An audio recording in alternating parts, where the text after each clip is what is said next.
وما أرسلناك إلا رحمة للعالمين قل إنما يوحى إلي أنما إلهكم إله واحد فهل أنتم مسلمون؟ اعوذ باللہ من الشیطان الرجیم بسم اللہ الرحمن الرحیم الحمد للہ والصلاة والسلام علی رسول اللہ لا حول ولا قوة الا باللہ رب اشرح لی صدری ویسر لی امری واحلل عقدۃ من لسانی یفقہوا قولی ربی زدنی علما۔ السلام علیکم ورحمۃ اللہ وبرکاتہ۔ عزت دار بہنیں، عزت دار بھائی، پیارے بچوں، بزرگ ساتھیوں، پیارے دوستوں، آپ سب کا ویلکم ہے اس ہمارے سیرت النبی صلی اللہ علیہ وسلم ایپیسوڈ 65 میں۔ الحمدللہ اللہ سبحانہ تعالیٰ نے ہمیں یہاں پھر سے جمع کیا ہے تاکہ ہم اس کے حبیب محمد صلی اللہ علیہ وسلم کا ذکر خیر کریں۔ میں آپ کو یاد دلاتا ہوں، آپ کے جو قیمتی منٹ ہے 30 یا 40 منٹ آپ یہاں رسول اللہ صلی اللہ علیہ وسلم کی زندگی جاننے کے لیے، سننے کے لیے بیٹھتے ہیں۔ اللہ سبحانہ تعالیٰ آپ کا آنا، بیٹھنا قبول کریں، اور اللہ سے دعا بھی کرتے ہیں کہ اللہ سبحانہ تعالیٰ رسول اللہ صلی اللہ علیہ وسلم کی زندگی ہمارے دل اور دماغ میں محفوظ کر، اور جو سبق ہے آپ کی زندگی میں اس پر عمل کرنے والا بنا، آمین یا رب العالمین۔ رسول اللہ صلی اللہ علیہ وسلم کی زندگی ہمارے لیے جاننا ضروری ہے تاکہ ہمیں قرآن سمجھ میں آئے۔ اگر ہمیں قرآن سمجھنا ہے، قرآن سے محبت ہے، قرآن کی اطاعت کرنا ہے، تو ہمیں رسول اللہ صلی اللہ علیہ وسلم کی زندگی جاننا ضروری ہے کہ رسول اللہ صلی اللہ علیہ وسلم کی زندگی میں قرآن کب نازل ہوا، کیسے نازل ہوا۔ رسول اللہ صلی اللہ علیہ وسلم کی زندگی میں ہمارے لیے ڈھیر سارے سبق ہیں۔ اگر ہماری زندگی میں پریشانی آئے، تکلیف آئے یا غم آئے، تو رسول اللہ صلی اللہ علیہ وسلم کی زندگی میں ایسے بے شمار واقعات ہیں جس سے ہم اپنی زندگی کی اصلاح کر سکتے ہیں۔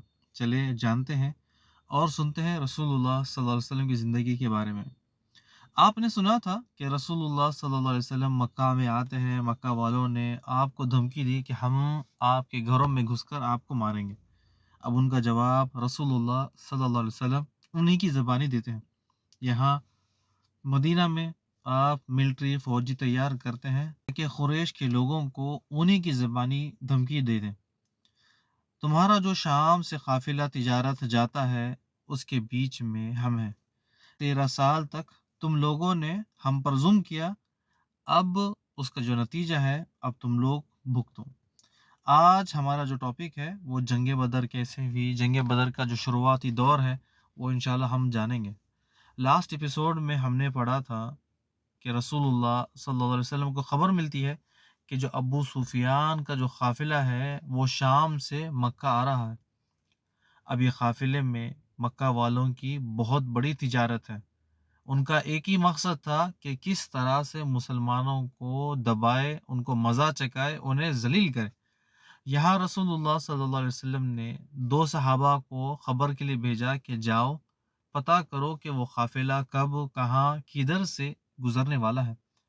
وہ 2 صحابی تھے، طلحہ بن عبید اللہ اور دوسرے سعید بن زید۔ سعید بن زید کون ہے؟ یہ عمر رضی اللہ تعالیٰ عنہ کے بھونے، یعنی ان کی عمر رضی اللہ تعالیٰ عنہ کی بہن کے ہسبینڈ۔ اور اس کے ساتھ ساتھ آپ کو میں یہ 2 صحابی کے بارے میں بتا دوں، یہ وہ 2 صحابی ہیں جنہیں جنت کا ٹکٹ ملا ہے۔ رہتی دنیا میں انہیں جنت کی خوشخبری ملی ہے۔ اللہ سبحانہ تعالیٰ نے ان کا ٹھکانہ بتا دیا ہے کہ یہ لوگ جنتی ہیں۔ اور عشرہ مبشرہ کس کو کہتے ہیں وہ بھی سن لیا۔ عشرہ مبشرہ 10 وہ صحابی جن کے لیے ایک ساتھ آسمان سے خوشخبری آئی کہ اللہ سبحانہ تعالیٰ نے انہیں دنیا میں ہی جنت کا ٹکٹ دے دیا۔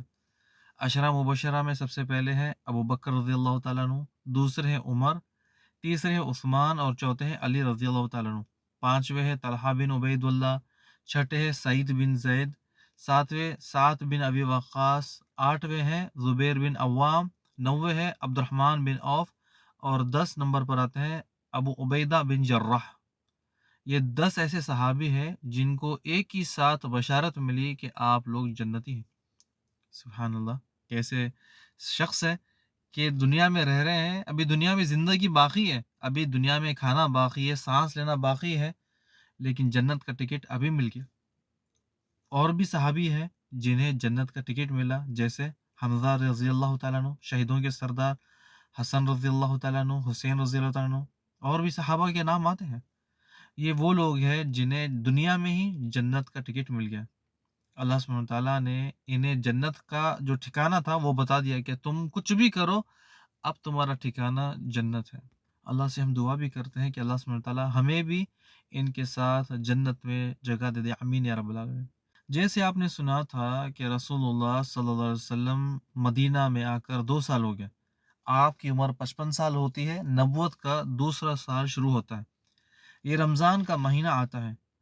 رسول اللہ صلی اللہ علیہ وسلم کو پتہ چلتا ہے کہ ابو سفیان کا تجارتی قافلہ مدینہ کے قریب سے گزرنے والا ہے، تو 2 صحابی کو پتہ کرنے کے لیے بھیجتے ہیں، طلحہ بن عبید اللہ اور سعید بن زید۔ یہ 2 صحابی تیزی سے نکلتے ہیں اور جا کر پتہ کرتے ہیں کہ قافلہ کہاں سے کب آنے والا ہے، اور واپس رسول اللہ صلی اللہ علیہ وسلم کو خبر دیتے ہیں کہ یہ قافلہ فلاں فلاں دن فلاں فلاں راستے سے گزرنے والا ہے۔ رسول اللہ صلی اللہ علیہ وسلم اتنے میں ہی مدینہ سے نکل گئے تھے، باہر آ گئے تھے۔ آپ نے صحابہ کو بتا دیا تھا کہ ایک قافلہ آنے والا ہے جس میں 1000 اونٹ ہے اور 50,000 دینار کی مالیت کا سامان، تقریباً 262 کلو سونے کا رقم، اتنا سامان ہے، اور یہ سامان اونٹوں پر لگا ہے۔ اس کی حفاظت کرنے والے صرف 40 لوگ ہیں۔ جو ساتھی چلنا چاہتے ہیں، جو خواہش مند ہیں، تو وہ چلے۔ تو تقریباً 313 یا 314، 318 یا 319، ہم کہیں گے 300 کے اوپر کے قریب صحابہ جمع ہو گئے، اور یہ رمضان کا مہینہ تھا۔ رمضان کے مہینے میں نکلتے ہیں، اور اسی سال رمضان کے روزے فرض ہو جاتے ہیں۔ اللہ سبحانہ تعالیٰ سورہ بقرہ کی آیات نمبر غالباً 183 میں فرماتا ہے، یا ایھا الذین آمنوا کتب علیکم الصیام کما کتب علی الذین من قبلکم لعلکم تتقون۔ اللہ سبحانہ تعالیٰ ایمان والوں سے مخاطب ہے، انہیں حکم دیتا ہے کہ اے مومنو، تم پر روزے فرض کیے جس طرح تم سے پہلے امتوں پر روزے فرض کیے جا چکے ہیں، تاکہ تم متقی اور پرہیزگار بنو۔ عیسیٰ علیہ السلام، موسیٰ علیہ السلام، ان سے پہلے جتنے بھی قوم تھے ان پر روزے فرض تھے، اب ہم مسلمانوں پر بھی یہاں سے روزے فرض ہو چکے ہیں۔ مسلمان صحابہ نے بھی روزہ رکھا تھا اور رسول اللہ صلی اللہ علیہ وسلم کے ساتھ مدینہ سے نکل گئے۔ اور آپ کو یاد ہوگا کہ مدینہ کی دیکھ ریکھ عبداللہ ابن مکتوم جو نابینا صحابی ہے ان کے ہاتھ میں دی، لیکن کچھ دور جاتے ہی رسول اللہ صلی اللہ علیہ وسلم کا ارادہ بدل جاتا ہے، اور وہاں سے ایک صحابی ہے ابو لبابہ، ان کو واپس بھیجتے ہیں، کہتے ہیں کہ آپ اب مدینہ کی کمان سنبھالیں۔ اب یہ اسلامی لشکر یہاں سے نکلتا ہے، اور ایک جھنڈا علی رضی اللہ تعالیٰ عنہ کے ہاتھ میں تھا جو مکہ سے تھے، اور ایک جھنڈا سعد بن معاذ رضی اللہ تعالیٰ عنہ کے ہاتھ میں تھا جو انصار سے تھے۔ جنرل کی کمان کا جو جھنڈا تھا وہ مصعب بن عمیر رضی اللہ تعالیٰ عنہ کے ہاتھ میں تھا، اور جو میمنہ جو رائٹ سائڈ کی آرمی کے آفیسر تھے وہ زبیر بن عوام، اور میسرہ لیفٹ سائڈ کی آرمی کے جو آفیسر تھے وہ مقداد بن اسود تھے۔ پوری کی پوری لشکر کی بھاگ دوڑ آپ کے ہاتھ میں تھی، کیونکہ آپ جنرل تھے، آپ تمام چیزیں سنبھال رہے تھے۔ سوق کی کمان حضرت قیس بن ابی ساسا کے ہاتھ میں تھی۔ تو یہ 300 کے جو اوپر کا لشکر ہے وہ یہاں سے نکلتا ہے، مدینہ کے پاس سے آگے نکلتا ہے، روحا کے مقام تک پہنچتا ہے، پھر وہاں سے ریقان یا پھر نادیہ کی وادی سے گزرتا ہے، پھر وہاں سے جو ایک درہ تھا، وادی تھا، وادی سے اترتے ہیں، وہاں صافرہ کے قریب پہنچتے ہیں۔ ایسے ہی رسول اللہ صلی اللہ علیہ وسلم صافرہ کے قریب پہنچتے ہیں، وہاں قبیلے جوہنا کے 2 صحابی بیس بن عمر اور عدی بن عدی کو بلاتے ہیں، ان کو کہتے ہیں کہ آپ لوگ بدر تک جائے، بدر کا جو میدان ہے وہاں جائے، پتہ کرے کہ ابو سفیان کا جو لشکر ہے وہ کب کہاں سے گزرے گا، اس کی تمام جو خبریں ہیں وہ لے کر آئیں۔ اب یہاں دیکھیے کہ سب صحابہ کے دل میں ہے کہ ایک قافلے کو روکنا ہے جس کی تعداد 1000 اونٹوں کی ہے مالیت، اور تقریباً 40 اس کے محافظ ہیں، بس انہیں روکنا ہے اور روک کر واپس آنا ہے۔ لیکن انہیں کیا پتا تھا کہ اللہ سبحانہ تعالیٰ چاہتا تھا کہ مسلمان اور کافروں کی ٹکراؤ ہو۔ ہم کچھ سوچتے ہیں اور ہو جاتا ہے کچھ، یعنی ہمارا پلان ہوتا ہے کہ ہم کل کچھ کام کرے یا فلاں فلاں جگہ جائے، فلاں فلاں کچھ کاروبار کر لے، بزنس کر لے، لیکن اللہ سبحانہ تعالیٰ نے ہمارے لیے کچھ اور ہی رکھا ہوتا ہے، یعنی ہم کل کا نہیں جانتے۔ عالم الغیب اللہ سبحانہ تعالیٰ ہے، تو کل کیا ہوگا وہ تو اللہ سبحانہ تعالیٰ ہی جانتا ہے۔ اب یہاں صحابہ اکرام تو یہ سوچ کے نکلے تھے کہ قافلے کو پکڑنا ہے، لیکن انہیں کیا پتا تھا کہ جنگ بدر ہو جائے گی۔ انہیں کیا پتا تھا کہ ابو سفیان کا جو لشکر ہے اس کو پکڑنے کی بجائے مکہ والوں کے سامنا ہو جائے گا۔ اب یہ دو صحابی نکلتے ہیں، بدر کے میدان تک پہنچتے ہیں، اور جو بدر کا میدان ہے وہ چاروں طرف سے پہاڑ ہے، بس کچھ ہی راستے ہیں، کچھ ہی درے ہیں جو آنے جانے گزرنے کے لیے۔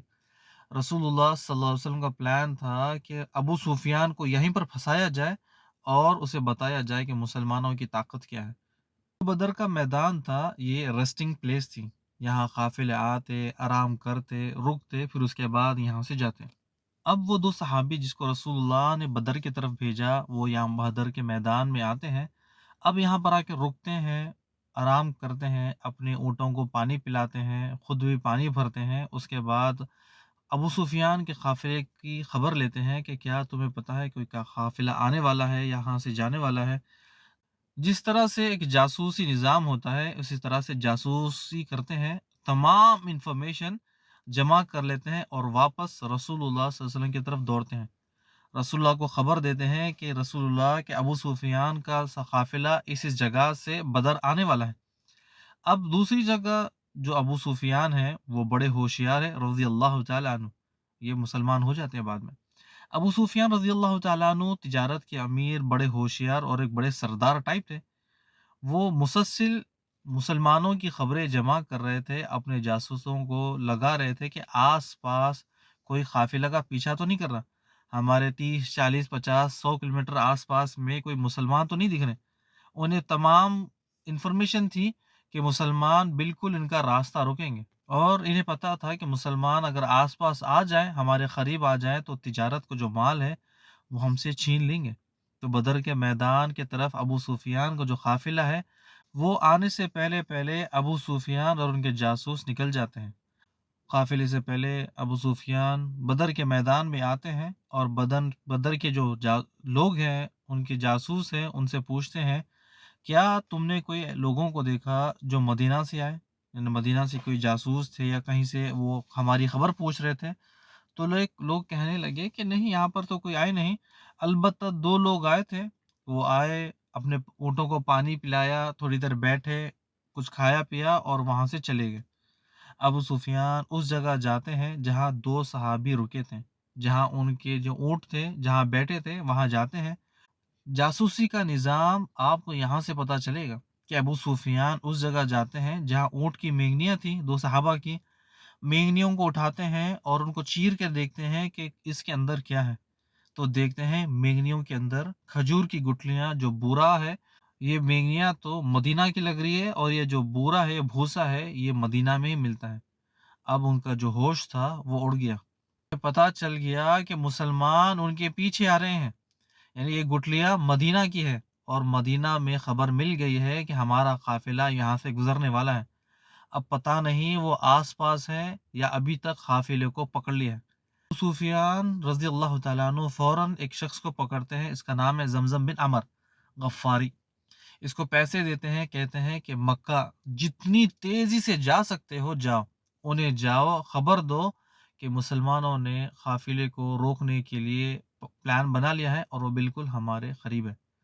تم لوگ جتنی جلدی آ سکتے ہو تو آؤ، ورنہ کچھ آدمیوں کو بھیجو تاکہ وہ تمہارا جو مال ہے، تجارت ہے، اس کو بچائے۔ ادھر ابو سفیان رضی اللہ تعالیٰ عنہ واپس قافلے کی طرف آتے ہیں، اور جو شخص تھا زمزم نامی، یہ شخص تیز دوڑتا ہے مکہ کی طرف۔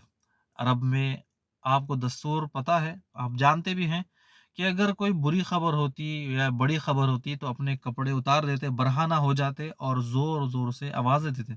یعنی ہم رسول اللہ صلی اللہ علیہ وسلم کے بارے میں جان کے آئے تھے کہ جب کوئی خبر ہوتی تو پہاڑ پر چڑھ جاتے، اپنے کپڑے اتارتے اور یا صحابہ پکارتے،